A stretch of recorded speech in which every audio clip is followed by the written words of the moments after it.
Biz əlifbanı sevgi məktubu yazmaq üçün öyrənmişdik.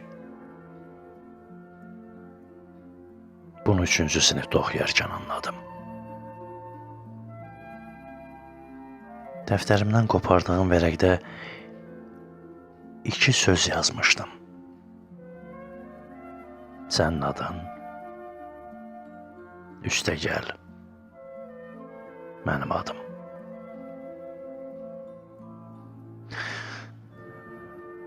Rəsm dərsində ürək şəkli çəkirdik. Bayraqla gerb əvəzinə. Körpə qəlbimiz öz sümük beşiyində yenicə gülürdü onda. Onda hələ öyrənməmişdik rəqəmlərin əskinaz olduğunu. Onda bilmirdik ki, 4 bucaq çəkə bilməyən dostumuz 4 divara düşəcək. Bilmirdik ki, ampermetrdən 5 alan qız cəryandan öləcək. Bilmirdik ki, hər şey boş çoxluqdur. Bu yaddaş kitabçasında adam öz əllərini unudur.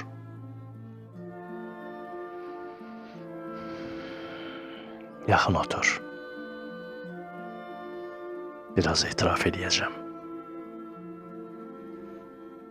Yaxın otur, əziz müəlliməm. Azərbaycan dili dərsində unutmaq feilini şəxsə və kəmiyyətə görə dəyişirdik. Və mən həmişə birinci şəxsin təkində yalan danışırdım. Çünki mən unutmamışdım. Biologiya bizdən gizlətmişdi ki, gözlərin 2 funksiyası var.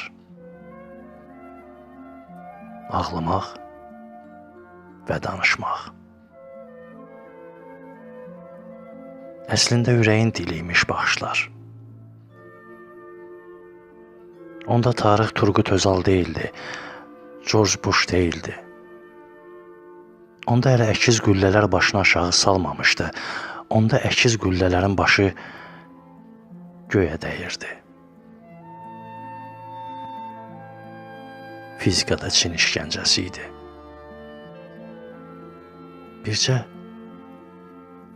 Bircə ümumdünya cazibə qanununu səni qucaqlayarkən başa düşdüm. Newtonun başına alma düşməmişdən qabaq sən mənim ürəyimə düşmüşdün. Coğrafiya dərsində bütün yollar sənə gedirdi. Bütün çaylar sənə axırdı. Hərdən ayaqlarımı geyinib qaçırdım ekvator boyu. Hara dönürdümsə kompasın əqrəbi sənə baxırdı.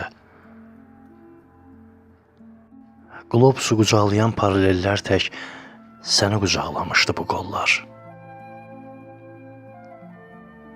Onda bilmirdim ki, yerin nüvə qatından başqa nüvə silahı da var.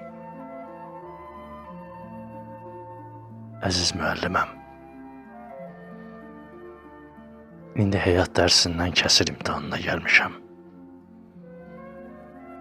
Dəftərimi yoxlayın. Davranışıma qiymət verin. İstəyirsiniz valideynimi çağırıb iclasda şikayətlənin. Amma xahiş edirəm. Məndən sevməyi soruşmayın. Çünki sevmək yadımdan çıxıb, evdə qalıb.